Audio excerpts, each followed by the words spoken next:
Je vous invite à faire avec moi trois courtes lectures. La première dans l'évangile de Luc au chapitre 4. Ensuite, nous irons dans les psaumes. Luc, le chapitre 4, et nous lirons à partir du verset 16. Voilà ce que je lis. Jésus se rendit à Nazareth, où il avait été élevé. Et selon sa coutume, il entra dans la synagogue le jour du sabbat. Il se leva pour faire la lecture et on lui remit le livre du prophète Ésaïe. L'ayant déroulé, il trouva l'endroit où il était écrit « L'Esprit du Seigneur est sur moi, parce qu'il m'a oint pour annoncer une bonne nouvelle aux pauvres. Et il m'a envoyé pour guérir ceux qui ont le cœur brisé. » On va passer dans les psaumes maintenant, et on va lire l'un des psaumes les plus connus. Même ceux qui n'ont jamais lu la Bible ont entendu parler de ce psaume, le psaume 23, le verset 1er. Le psaume 23, le verset 1er. David écrit ce psaume et il dit « L'Éternel est mon berger, je ne manquerai de rien. Il me fait reposer dans de verts pâturages. Il me dirige près des eaux paisibles. Il restaure mon âme. Il me conduit dans les sentiers de la justice à cause de son nom. » Et puis, on va un peu plus loin, le psaume 31, le verset 13. Le psaume 31, le verset 13, où c'est le même auteur, David, qui déclare « Je suis oublié des cœurs comme un mort, et je suis comme un vase brisé lorsque j'entends les mauvais propos de plusieurs. Amen. » Je voudrais vous raconter une histoire. Et je vais demander à la technique d'afficher une diapo que j'ai préparée. Elle va apparaître dans quelques instants. Je voudrais vous raconter l'histoire d'un vase. Ce vase que vous voyez apparaître derrière moi s'appelle le vase de Portland. Il est exposé actuellement au British Museum à Londres et les historiens sont unanimes pour dire que ce vase, c'est un vase d'une valeur inestimable. Il date du 1er siècle avant Jésus-Christ, peut-être dans les années 50 avant Jésus-Christ. Il n'est pas très grand. C'est un vase qui fait environ 25 cm de hauteur et donc il pourrait passer tout à fait inaperçu. Mais en réalité, les spécialistes, les archéologues, les scientifiques sont d'accord pour dire que ce vase est une véritable pièce d'art, un chef-d'œuvre de l'époque. Cet objet aurait mis plus de 2 ans à être fabriqué, 2 années d'un travail minutieux pour arriver à créer cet objet d'art d'une valeur inestimable. Il a été placé dans des musées au fil des siècles et en 1845, c'est-à-dire il y a fort longtemps, en 1845, un forcené se serait jeté sur ce vase et il aurait pris un objet qui était là dans le musée où il se trouvait et il a jeté cet objet contre le vase est tombé à terre et il s'est brisé. Et une multitude de petits morceaux se sont répandus sur le sol. À l'époque, conscient que cet objet était une pièce rare, une pièce unique, un objet d'art d'une valeur inestimable, tous les scientifiques, les spécialistes de l'époque, eh bien, ont recueilli chacun des petits morceaux et ils ont essayé de reconstituer ce vase précieux. Et ils y sont arrivés en partie. 37 petits morceaux sont restés là et ils n'ont pas retrouvé leur place. Alors on a rassemblé ces 37 petits morceaux, on les a placés dans une boîte, on a mis cette boîte dans un coin et puis on a mis ce vase cassé dans un coin de ce musée. Et là, il a été placé au rebut pendant des années. Pendant plus d'un siècle, jusqu'en 1987. Et en 1987, un homme qui s'appelait Nigel Williams a pris la décision de se pencher sur ce chef-d'œuvre brisé. Ce chef-d'œuvre, cet objet d'art qui avait été mis au rebut pendant plus d'un siècle. Et Nigel Williams, ce scientifique renommé, a décidé de le restaurer. Avec les moyens technologiques de l'époque, nous sommes en 1987, il arrive à rassembler ces 37 petits morceaux et il retrouve la place exacte de ces 37 petits morceaux qui avaient été placés là, dans un coin, dans le fond d'un placard de ce musée. Et il arrive à le restaurer. Grâce à des techniques de pointe, mais aussi avec beaucoup de patience, d'amour, eh bien cet homme, Nigel Williams, redonne à ce vase brisé, le vase de Portland, sa gloire d'antan. Il rassemble tous ces petits morceaux et grâce à des techniques particulières, eh bien, il colle chacun de ces morceaux avec de la résine époxy. Ensuite, il retrouve les pigments de la couleur d'origine de ce vase. Et puis, il redonne à ce vase sa couleur, son éclat. Et après l'avoir restauré, recoloré, il le place à nouveau dans un musée. Aujourd'hui, il est exposé, comme je le disais, au British Museum de Londres. Et lorsque les visiteurs s'approchent de ce vase, ils ont beaucoup de mal à voir les traces de ce brisement dont il a souffert il y a plus de 100 ans. Aujourd'hui, les traces de l'agression sont quasiment invisibles. Et lorsqu'on regarde cette diapo, on s'aperçoit que ce vase a été réparé. Ce vase restauré peut enfin siéger à la place qu'il avait autrefois au sein de ce musée. Pourquoi ce vase a-t-il été réparé, restauré? Pourquoi ce vase cassé par un sauvage? Pourquoi ce vase brisé par cet homme en furie a-t-il été un jour réparé? Eh bien parce que ce spécialiste, ce scientifique Nigel Williams a estimé qu'il était beaucoup trop précieux pour le mettre à la poubelle, beaucoup trop précieux pour le laisser là dans le coin d'un musée, au fond d'un placard, beaucoup trop précieux pour être mis au rébut. Je voudrais vous parler ce matin de ce qui s'est passé il y a 2000 ans. Et je voudrais vous dire qu'il y a 2000 ans, le Créateur, le Dieu du ciel et de la terre, celui qui a créé les astres, s'est penché sur le monde. Il s'est penché sur la vie de l'homme. Il s'est penché sur l'être humain. Et il a vu. Qu'a-t-il vu? Eh bien, il a vu une multitude d'objets d'art cassés. Il a vu l'humanité brisée. Il a vu l'être humain saccagé par un forcené qui s'appelle le diable. Il y a 2000 ans, le Dieu du ciel s'est penché sur le monde et il a pleuré. Et il a vu les ravages qu'avait fait le péché. Il y a 2000 ans, le Dieu du ciel s'est penché sur l'humanité et il a vu cette humanité brisée. Il a vu ce monde cassé et il a envoyé quelqu'un qui s'appelait Jésus. Et Jésus est venu. Un peu comme ce scientifique, Nigel Williams. Souvenez-vous de ce nom. Et rappelez-vous que cet homme a estimé que cet objet d'art était trop précieux pour le mettre à la poubelle. Dieu a estimé que l'homme était trop précieux pour le mettre au rebut. Dieu a estimé que ta vie était trop précieuse pour t'anéantir pour l'éternité, pour te mettre au rebut, pour te jeter en enfer pour l'éternité. Alors il y a 2000 ans, il a envoyé Jésus.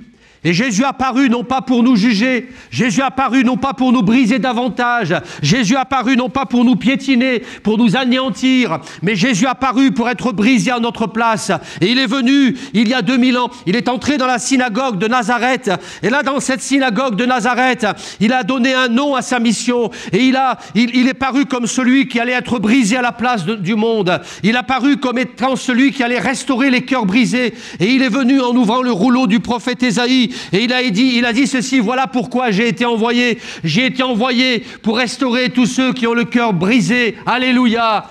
Et ce matin, le message de l'Évangile, c'est le même qu'il y a 2000 ans.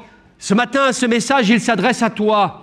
Toi qui as été brisé, toi qui as été cassé, toi qui es précieux aux yeux de Dieu. Dans le prophète Zacharie, le Seigneur déclare au chapitre 2, au verset 8, il déclare: celui qui vous touche, touche à la prunelle de mon œil.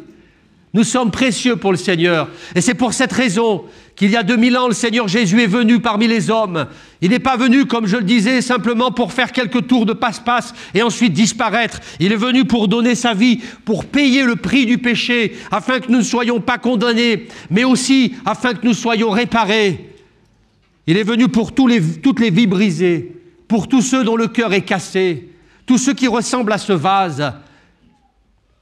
La Bible regorge d'exemples d'hommes et de femmes dont la vie avait été cassée, dont la vie avait été brisée, d'hommes et de femmes qui avaient été mis au rebut. Et quand on regardait ces hommes et ces femmes, on disait, mais celui-là, il est irrécupérable, il est comme ce vase cassé, il est comme ce vase brisé, il est en miettes, la société ne pourra pas le réparer, les psys ne pourront pas le réparer, il est fichu, il est bon pour la poubelle. La Bible regorge d'hommes et de femmes, d'exemples d'hommes et de femmes qui étaient dans cet état. Je pourrais vous parler de la femme d'Elkana, elle s'appelait Anne. Elle était brisée parce que stérile et humiliée. Et dans son foyer, il n'y avait que conflit, humiliation et paroles négatives. Cette femme était brisée. Le Seigneur l'a restaurée. Je pourrais vous parler d'une femme qui s'appelait Agar, c'était une Égyptienne. Elle était esclave, elle a été utilisée comme mère porteuse. Après quoi, elle a donné la vie à un enfant et après cela, elle a été chassée. Et cette femme qui s'appelait Agar était humiliée, rejetée et Dieu l'a visitée dans son désert. Je pourrais vous parler de cette femme qui s'appelait Rahab, une prostituée, et en réalité, elle faisait commerce de son corps, elle n'avait aucune valeur. Et cette femme, eh bien, avait été elle aussi mise au rebut lorsque Dieu a posé son regard sur elle. Et dans la ville de Jéricho, tous ont été perdus sauf elle, parce que Dieu l'aimait, alors que personne ne donnait de valeur à cette femme. Je pourrais vous parler de Joseph, un autre homme de la Bible qui avait été maltraité par ses frères. Joseph, un homme qui avait été battu, qui avait été précipité dans une citerne. On voulait le faire mourir, ses propres frères voulaient le faire mourir. Mais dans son amour, Dieu est venu le chercher après qu'il ait été jeté en prison injustement. Et soudain, la porte de la prison s'est ouverte et Joseph a compris que le Dieu du ciel voulait réparer tout ce qui avait été brisé dans son cœur, tout ce qui avait été cassé dans son âme. Je pourrais vous parler de Bartimée, de Marie de Magdala, une femme possédée de 7 démons. Et je pourrais prolonger la liste. Et à l'issue de cette liste, au bout de cette longue liste, je pourrais peut-être mettre ton nom. Je ne sais pas pourquoi tu as été brisé. Je ne sais pas quelles sont les causes de tes souffrances et de tes peines. Dans un livre de la Bible, un homme a dit ceci, l'homme naît pour souffrir comme l'étincelle pour voler. Ce qui signifie que l'homme connaît la souffrance. Il connaît la souffrance. Je ne sais pas quelles ont été tes souffrances. Je ne te connais pas suffisamment. Il y a toutes sortes d'événements qui peuvent amener un homme, une femme à être brisé, broyé, cassé en deux. Peut-être que ce matin, tu as été trahi. Peut-être que ce matin, tu as connu le deuil. Peut-être que ce matin, tu as été abandonné ou bien tu as été brisé par la maladie ou par la souffrance physique.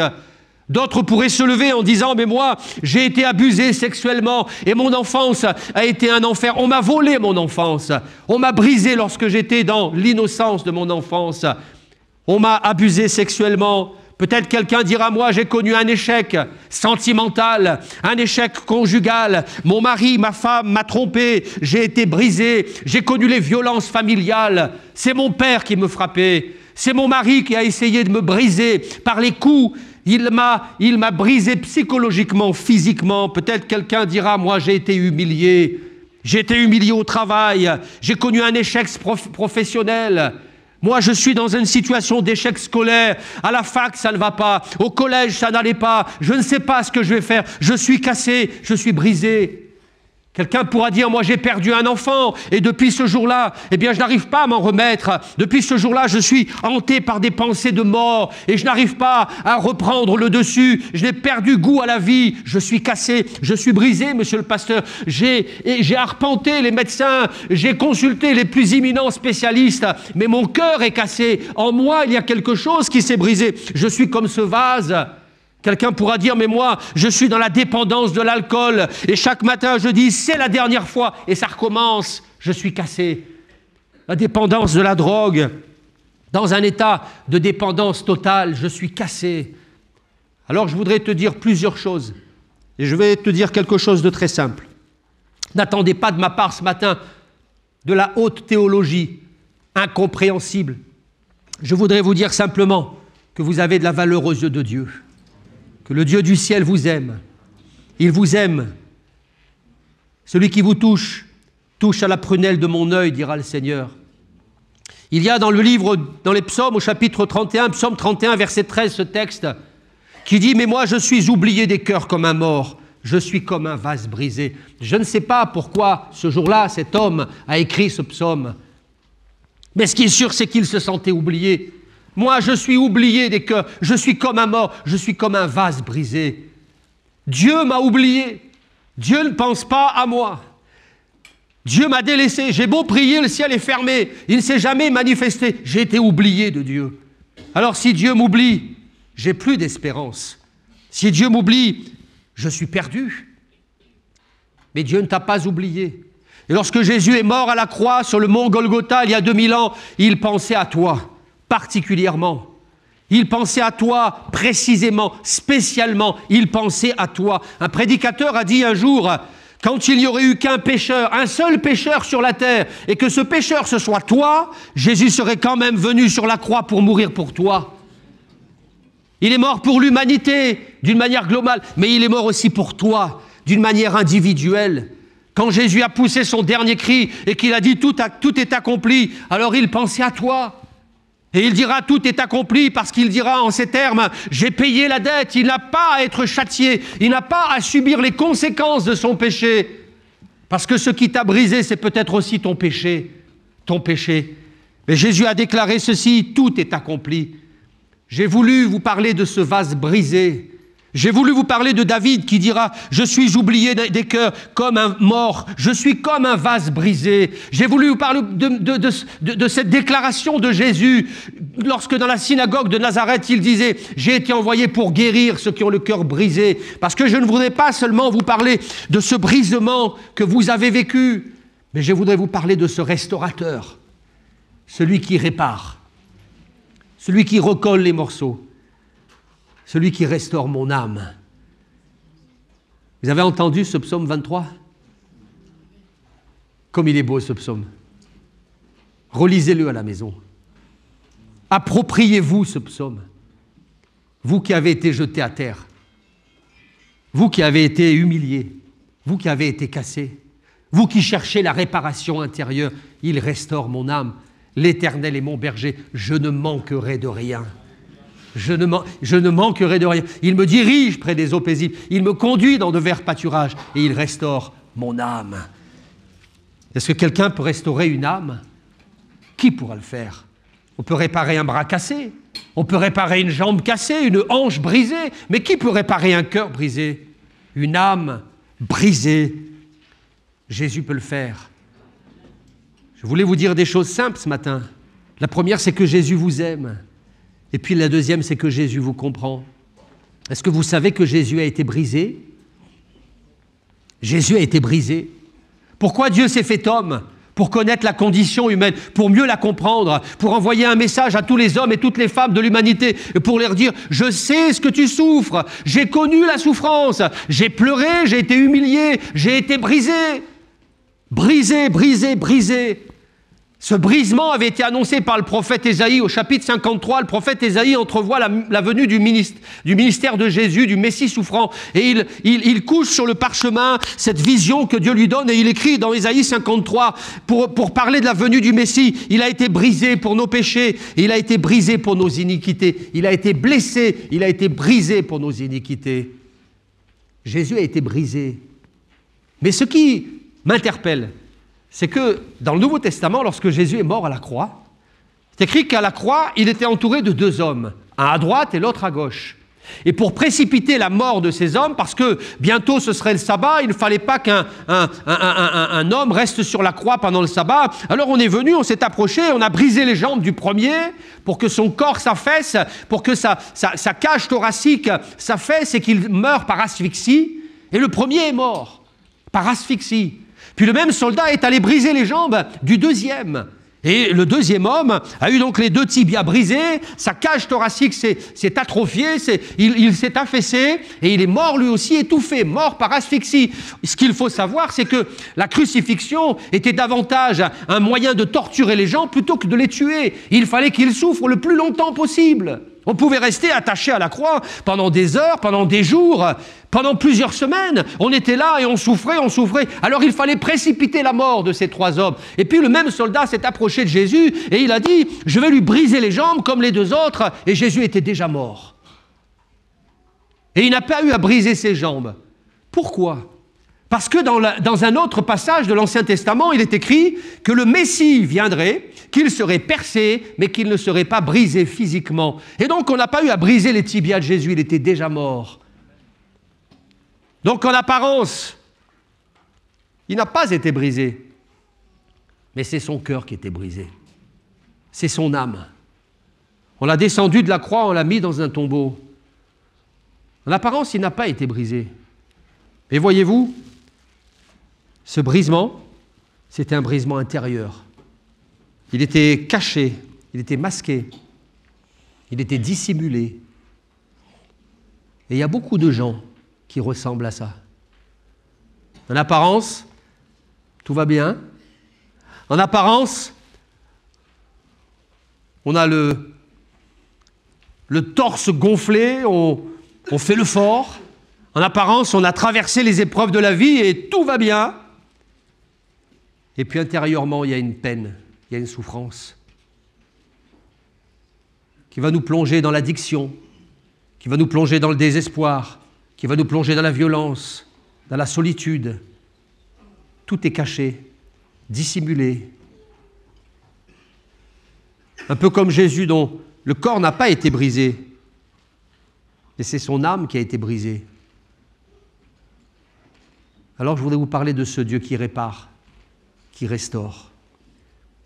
Et je voudrais vous dire, laissez-vous réparer par Jésus. Laissez-vous restaurer par Jésus. Acceptez que la main du grand spécialiste se pose sur vous et rassemble tous les petits morceaux qui ont été dispersés. Ça faisait plus de 100 ans que le vase avait été mis au rebut. Depuis combien de temps est-ce que tu souffres ? Depuis combien de temps est-ce que tu supportes cette peine intérieure ? Quand tu viendras au pied de la croix et que tu comprendras l'amour de Jésus, alors tu commenceras à être restauré. Et là, tes larmes cesseront de couler, parce que Jésus a été brisé pour nos péchés. Je voudrais vous dire aussi qu'il y a des choses que le Seigneur veut briser. Le Seigneur, quand il vient dans une vie, brise certaines choses. Il va briser nos résistances. Il va briser notre orgueil. Il va briser notre arrogance, briser notre incrédulité. Il veut briser notre nature de péché avec ses penchants. Il veut briser certaines choses intérieures qui nous empêchent de nous approcher de lui. Dans un autre psaume, il est écrit « Il a brisé les verrous de fer. Il a cassé les portes d'airain. » Le Seigneur veut briser certaines choses en toi. Il veut briser certaines réticences, certaines conceptions. L'homme de la Bible, Job, disait ceci, dans Job 23, au verset 14, « Sa présence m'épouvante, et quand j'y pense, j'ai peur de lui, car Dieu m'a brisé. » Voilà ce que disait Job, « Dieu m'a brisé. » Et c'est vrai qu'il avait été brisé. Il avait été brisé par la perte de ses enfants, brisé par le fiasco de son entreprise. Il avait tout perdu, tous ses biens. Il avait été brisé, il n'avait plus rien. Il avait été brisé parce que la maladie avait atteint son corps. Et quand ses amis, ses 3 amis, ses 4 amis viennent pour lui parler, le consoler, c'est un homme qui est cassé. Il a perdu de sa prestance, il a perdu de son assurance, il a perdu de son arrogance. Alors il cherche Dieu et soudain, il lève les yeux vers le ciel et il parle à ce Dieu qu'il ne connaît pas. Et Dieu le visite et il y a un dialogue entre Job et Dieu. Et après ce temps de souffrance, d'introspection, de réflexion, de dialogue avec le Seigneur, eh bien, la Bible dit que Dieu va restaurer Job. Dieu va restaurer Job dans son premier état. Il va le réparer intérieurement. Et Job, après ce temps de brisement intérieur, va faire cette belle déclaration. Dans Job 42, il dira ceci, « Mais mon oreille avait entendu parler de lui. Mais maintenant, mon œil l'a vu. Je l'ai vu à l'œuvre.